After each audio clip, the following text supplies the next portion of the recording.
Lepas tu aku cakap, sebab saya tengok yang dekat badan dia ni ada makhluk yang muka dia berwarna biru. Muka dia kalau biru, gigi dia bertaring, lidah dia keluar panjang. Lepas tu dia ada pakai sesuatu apa benda pun tak tahu kan. Lepas tu dia ada pegang macam ada satu tombak kalau emas. Assalamualaikum. Apa khabar semua? Pasti sihat kan? Okey, alhamdulillah, kembali lagi aku dekat sini untuk menceritakan tentang pengalaman seram aku dengan family aku. Sebelum tu aku nak ucapkan terima kasih pada siapa yang dah tengok video aku yang sebelum ni, yang dah like video aku, yang dah follow aku, support aku kan. Aku nak ucapkan terima kasih sangat-sangat. Aku nak ucapkan terima kasih juga pada siapa yang komen yang baik-baik dekat aku, yang bagi semangat dekat aku, yang bagi nasihat dekat aku, yang tegur aku. Aku nak ucapkan terima kasih sangat-sangat. Sebabkan dengan kata-kata semangat macam tu, dengan teguran macam tu, aku membuatkan aku lebih semangat, membuatkan aku dapat perbaiki kesilapan aku. Dan yang dah subscribe aku tu, aku nak ucapkan terima kasih. Yang belum subscribe lagi tu, kenapa belum subscribe lagi? Subscribe lah. Okey. Okey. Cerita aku kali ni mengisahkan tentang adik bongsu aku, di mana dia pernah diikuti makhluk yang berwarna biru. Maksud aku makhluk yang berwarna biru tu, maksudnya dia punya muka colour biru, dia punya badan colour biru, segala benda semua colour biru. Waktu tu terjadinya benda tu, waktu tu umur dia dalam 9 tahun ataupun 10 tahun macam tu. Dia pun masih budak lagi kan. Dia darjah 4 macam tu lah kan. Waktu tu dia masih kecil lagi. Sebelum terjadinya benda tu, biasanya kalau petang-petang, budak-budak dia akan keluar main kan. Dalam jam 4 petang, jam 5 petang macam tu, budak-budak akan keluar pergi main kan. Ada yang pergi main bola, ada yang pergi main nyuruk-nyuruk kan. Lepas tu ada main kejar-kejar. Tapi ada setengah pula budak-budak dia akan pergi main cyber cafe, main game.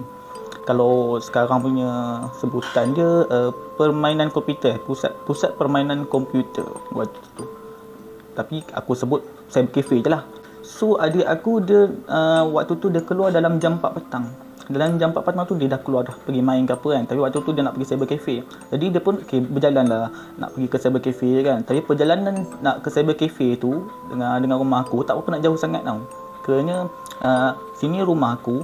Lepas tu dia kena jalan sikit, kena melalui kawasan tempat orang Islam semayang tau.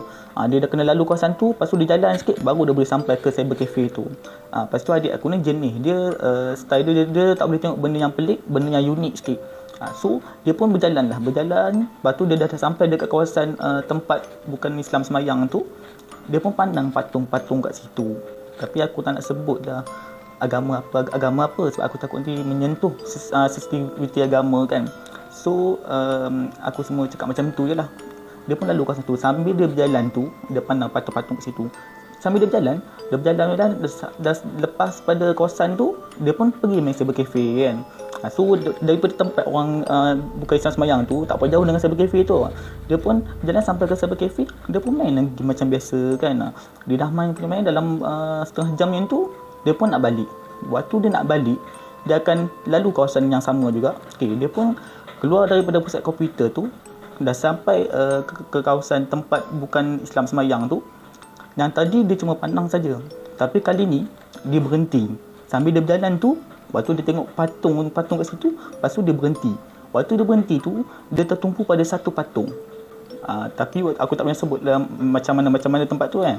Dia cuma pandang satu patung kat situ. Dia pun sambil dia berhenti tu, dia tengok lama dia pandang kan. Lepas tu dia jalan sikit, lepas tu dia berhenti, dia pandang lagi patung tu kan. Lepas tu dah habis pandang semua tu, dia pun jalan macam biasa. Dah sampai ke rumah.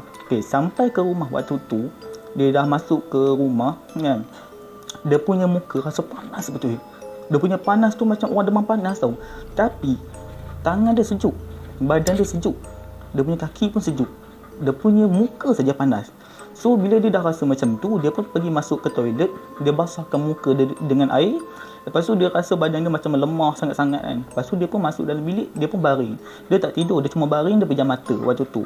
Lepas tu waktu tu dalam rumah aku tu ada kakak sulung aku. Kakak sulung aku ni dia jenis suka banyak tanya. Jadi dia pun perasan adik aku tu kan, kenapa dia awal sangat dia baring kan, dia balik daripada main tu cepat sangat. So kakak aku pun pergi dia tanya dia kan, pergi kat dia tanya dia, nama adik aku tu Aloy tau. So kakak aku pun tanya, Aloy, awal tu kamu balik? Lepas tu adik aku diam kan. Lepas tu kakak aku tanya lagi kan, Aloy kamu kenapa? Lepas tu dia tak jawab kan, dia tak respon, dia diam je kan. Adik aku buka mata, sedar semua kan, tapi dia tak jawab, dia tak respon kan. Lepas tu kakak aku pun pelik, biasanya adik aku ni, dia ni sebabkan bila budak-budak dia jadi nakal, dia nak main je. Lepas tu bila dia nak keluar main, dia bising. Dah balik rumah, dia bising. Malam dia bising. Tapi waktu tu dia senyap, dia tak respon. Waktu tu kakak aku dah rasa pelik, kenapa dia ni kan. So kakak aku pun pegang muka dia, rasa kat pipi dia kan, rasa kat dahi dia, rasa panas. Kakak aku terkejut, demam ni. Tapi bila kakak aku pegang kat badan dia kan, kat perut dia semua, kaki dia, sejuk. Lepas tu kakak aku tengok kat tapak tangan dia kan, pucat. Dia macam pucat biru tau. Tapak kaki dia pucat kan. So bila dah jadi macam tu, kakak aku jadi risau lah. So kakak aku tunggu mak aku balik. Dalam jam 6 petang macam tu, mak aku pun balik dah ke rumah kan. Dah sampai rumah, tak mandi apa semua, makan pun tak lagi. Tu kakak aku datang ke mak aku. Kakak aku cakap, mak tolong tengok Ali kejap kan, sebab Ali ni macam tak sihat ni kan. Lepas tu mak aku cakap, oh iya ke? Mak aku pun datang kat aku, mak aku pun pegang badan dia macam biasa kan. Dah pegang badan dia apa semua, pegang muka dia, rasa panas amat-amat tau. Dia macam demam panas, tapi kalau demam panas dia akan panas seluruh badan kan. Tapi waktu tu mak aku pegang badan dia sejuk. Lepas tu mak aku tengok tapak tangan dia kan, macam kakak aku buat tadi, pegang tapak tangan dia, dia macam pucat biru tau, dia punya tapak tangan. Lepas tu tapak kaki dia, biasa tapak tangan kita dia macam merah-merah kan, tapi waktu tu tangan dia pucat biru macam tu kan. So mak aku pun risau lah. So bila mak aku risau, tak mandi apa semua, mak aku terus angkat adik aku, dukung dekat belakang tu. Angkat dia dukung dekat belakang. Waktu tu kita orang tak ada kenderaan, waktu tu tengah susah kan, waktu tu kan duduk pun rumah flat saja. So mak aku turun, bawa dia, dukung dia berjalan pergi ke klinik. Tapi klinik tu tak ada dah jauh sangat, lebih kurang dalam 300 meter macam tu lah kan. Mak aku dukung sampailah ke klinik. Dah sampai ke klinik, mak aku pun cerita dekat doktor tu kan, dia tak berapa sihat apa semua, tolong cek apa semua. Doktor tu pun cek adik aku, doktor perawat adik aku. Jawapan yang doktor tu bagi, apa dia,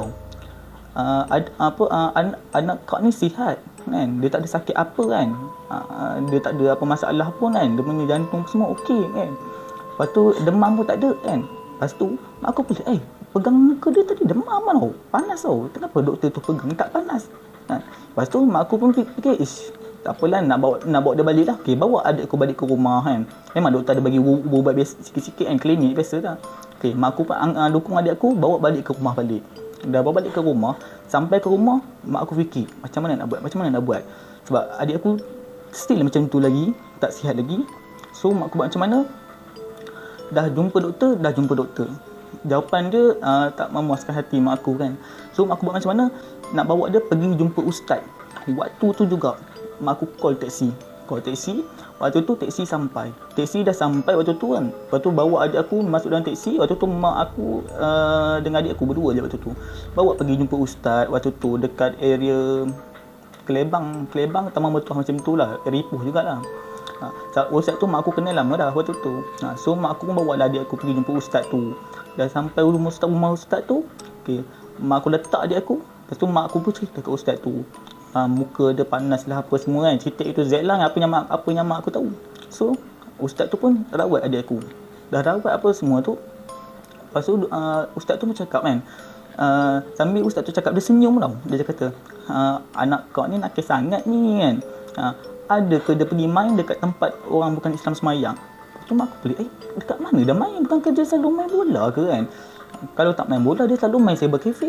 Lepas tu ustaz cakap, tak ada, ini dia ada main dekat tempat orang bukan Islam semayang ni kan. Lepas tu mak aku cakap kan, kenapa ustaz cakap macam tu kan. Lepas tu ustaz cakap, sebab saya tengok yang dekat badan dia ni ada makhluk yang muka dia berwarna biru. Muka dia kalau biru, gigi dia bertaring, lidah dia keluar panjang.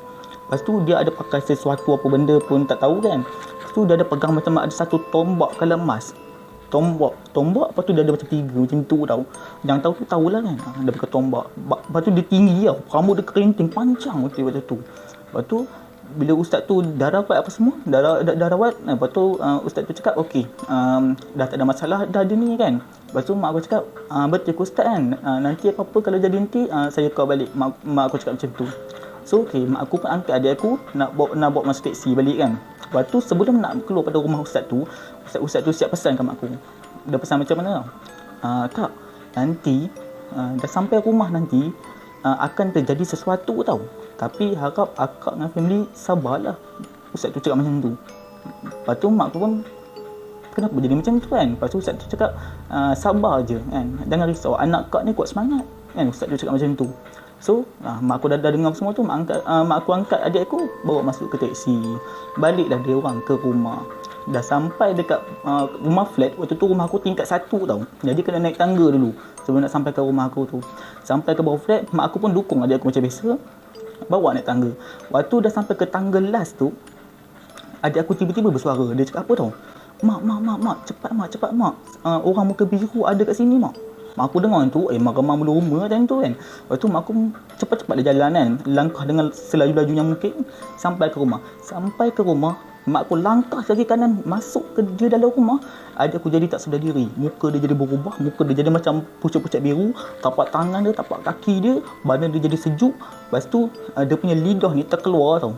Lepas tu gigi dia nampak macam taring tau. Lepas tu badan dia jadi seberat batu waktu tu yang nampak yang berdepan dengan adik aku waktu tu kan, ada kakak aku dengan aku. Kita orang tengok nampak macam taring keluar tau waktu tu. Lepas tu kakak aku pun menangis kan, dia terkejut kan, perempuan biasa lah. Lepas tu aku dengan kakak aku pun berlari ke adik aku. Lepas tu kakak aku duduk tepuk-tepuk pipi dia kan, Ali bangun, sedar kan. Lepas tu sebabkan situasi tu bising agaknya macam tu kan. Lepas tu makcik dia kan sebelah rumah aku, dia dengar agaknya, so dia pun keluar. Lepas tu makcik tu keluar, makcik tu pun terkejut, kenapa ni kan. Lepas tu dah lama lepas tu makcik tu minta apa tu, dia kata minta tolong ambil air segelas. So kakak aku pergi ambil air segelas, dan ambil air bawa dekat makcik tu. Makcik tu pun bacalah surah-surah kan, doa-doa semua tu dah baca. Lepas tu makcik tu ambil, letak air kat tangan dia sikit, lepas tu dia sapu kat muka adik aku. Dah sapu kat muka tu, lepas tu adik aku dia sedar lah tu, dia sedar. Lepas tu dia cakap, kenapa ni? Sambil tu dengan buat muka nakal dia balik kan. Lepas tu waktu tu mak aku masih cuak lagi waktu tu kan. Tapi waktu tu sebabkan mak aku dah tengok tapak tangan dia dah berubah jadi merah, kerana tak pucat dah. Tapak kaki dia dah okey, muka dia dah tak panas, badan dia dah tak sejuk tau, dah okey lah. Lepas tu adik aku minta makan, dia kata dia lapar waktu tu kan. Lepas tu mak aku pun dah senyum, dah lega kan. So, adik aku memang perangai macam tu tau, dia makan je kerja dia waktu tu. Lepas tu tengok adik aku macam tu, mak aku jadi lega, aku jadi lega, kakak aku jadi lega tau. Jadi alhamdulillah lah waktu tu kan. So hari yang seterusnya dia sihat macam biasa dah kan, dia dah boleh main kan, petang-petang pun dia boleh keluar main macam biasa kan. Lepas tu tapi waktu tu kakak aku ada pernah tanya adik aku tau, Ali dah tak nak pergi main cyber cafe dah ke kan, dah tak nak main game dah ke. Lepas tu adik aku cakap apa tau, dia cakap tak nak lah kak kan, sebab kat situ ada muka orang colour biru dia tunggu. Adik aku cakap macam tu kan. Pasal dia tak nak pergi situ dah. Tapi waktu tu kita orang tak faham apa yang dia nampak kan. Cuma yang aku boleh ingat, ustaz tu cakap muka benda tu colour biru, badan dia colour biru. Lepas tu dia pegang macam tombak, gigi dia taring, lidah dia panjang waktu tu. Itu je yang ustaz tu cakap waktu tu tau. So hari yang seterusnya dia tak ada masalah, dah okey dah. Okey, setakat ni saja video aku untuk kali ni. Sebelum tu aku nak minta maaf jika aku ada salah kata ataupun menyinggung hati mana-mana pihak. Sebab yang buruk tu datang daripada aku, yang baik-baik tu datang daripada Allah Ta'ala. InsyaAllah jumpa lagi kita di next video. Assalamualaikum. Ciao.